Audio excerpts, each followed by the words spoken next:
Hi guys and girls, I'm Obsidian Ant and welcome back to Elite Dangerous. Now Elite was released back at the end of 2014 and from the beginning there were a number of highly anticipated features. Planetary landings, the ability to walk around and Thargoids.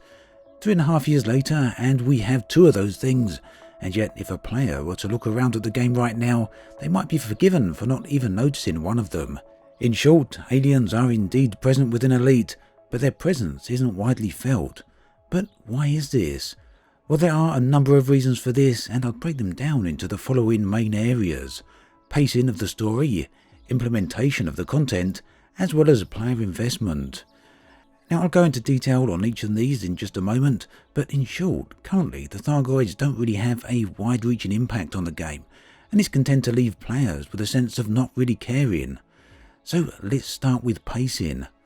I think it's fair to say that aliens are a large part of Elite's history. They were, after all, present in the very first game as well as in the third game, although for the most part absent from the second game. So the fact that Thargoids are intimately connected with Elite lore gave them a flavour of high expectations with Elite Dangerous. Unfortunately, those expectations took close to 3 years before they come to fruition. Something I suspect that even the keenest supporter of the game would never have expected. And further, some may say, perhaps fairly, that those expectations still haven't been fully reached. This then can be partially put down to a sense of pacing. Everything connected with the alien backstory has just taken far too long to unfold, although to be fair, it has improved in recent times. I don't want to recount a complete backstory here, as I've already done that in previous videos and it would take quite a while to actually do it. But the short of it though really comes down to the huge gaps between any changes in Thargoid activity. The alien probes, for example, arrived in May of 2015. The first arrival of the aliens themselves wasn't to occur until January 2017. And that really is quite a large gap, but the alien hyperdictions that happened at that point really did send the player base into meltdown, and was so impressive that it was widely reported on in the gaming press. Now, whilst at that time players couldn't directly interact with the aliens, it nonetheless marked their arrival in spectacular fashion. It would take nearly another 6 months before things developed any further with the discovery of the first Thargoid planetary bases. And direct interactions with the aliens themselves would have to wait a little bit longer, which happened in September of 2017, 3 months after the discovery of the ground bases, and nearly 3 years after the game's original release. But the wait finally felt worth it, as in many ways the Thargoids were extremely fun to fight. There had been so much anticipation for their arrival that finally, when they were here, they were every bit as impressive as people had hoped for. A little later, in December of 2017, the Thargoids finally attacked human space stations, resulting in yet another amazing realization of content from Frontier: burning stations into which brave players would have to venture in order to stage daring rescues. However, at this point, we are now 6 months after the first station attack, and very little has dramatically changed. Of course, more stations have been attacked, and the Thargoids have made it closer to Sol, the home of humanity. And of course, new variants of the aliens have turned up, along with a multitude of new weapons. Yet despite dozens of stations having burnt, despite numerous ships having been destroyed, there really is no real sense of threat. Bottom line, it took nearly 3 years of interspaced content for the aliens to have any impact, and finally they arrived, they're here, they've destroyed some stations, but who cares? So pacing then certainly caused its own problems with the game or with the Thargoid content. Things took far too long to happen. Yet this really isn't the cause of the current situation. Personally, I see the current problem with the alien content as coming both from the implementation of that content as well as player investment. So in hindsight, the problems with implementation really started with the alien probes. This was for some people an amazing content, with exceptional puzzles that were solved by some very clever people. For those of us outside the puzzle solving though, it truly was a great backdrop. It added to the whole mystery of the galaxy. Where did the probes come from? Who sent them? And what do they want? It was a great backdrop, like I say, but it was also part of the problem. The puzzles required out-of-game knowledge, skills and tools to solve. In short, whilst it was great content and engaged a lot of people, it wasn't there for the average player, but rather for those with a specialised focus. Now the Thargoid hyperdictions are another example. These were great and they invoked a sense of dread. After all, the Thargoids looked truly alien and totally unlike anything that had come before. However, the chances of getting hyperdicted were low, and many players failed to see it for themselves. In short, the content was once again a backdrop, not for everyone, but for those who just successfully managed to engage with it. The arrival of combat with Thargoids was marked by issues with obtaining the necessary weapons to fight the aliens. Within the context of the story, humanity needed to invent weapons capable of taking on the Thargoids. In terms of gameplay, this was represented by community goals, where players had to deliver X amount of the materials to location Y.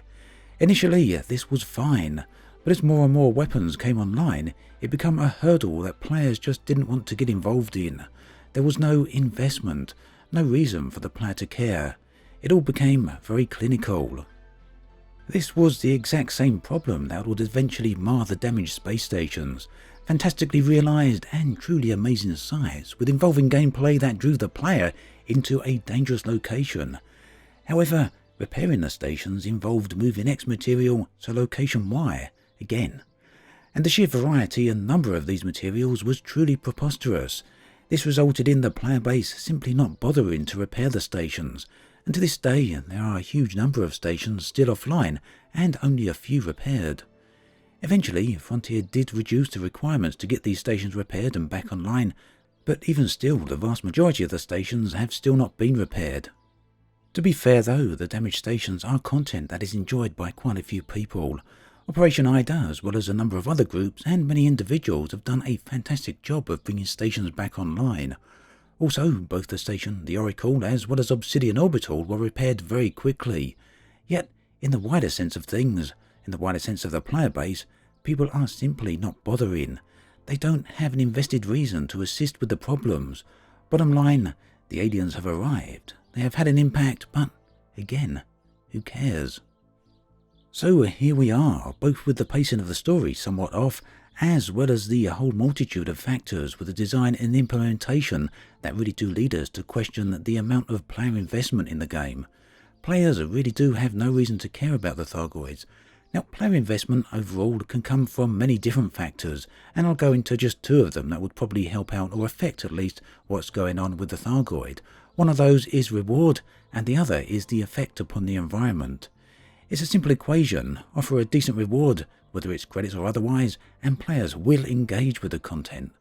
Alternatively, create an impact on the player's in-game environment, and they will care and engage with the content.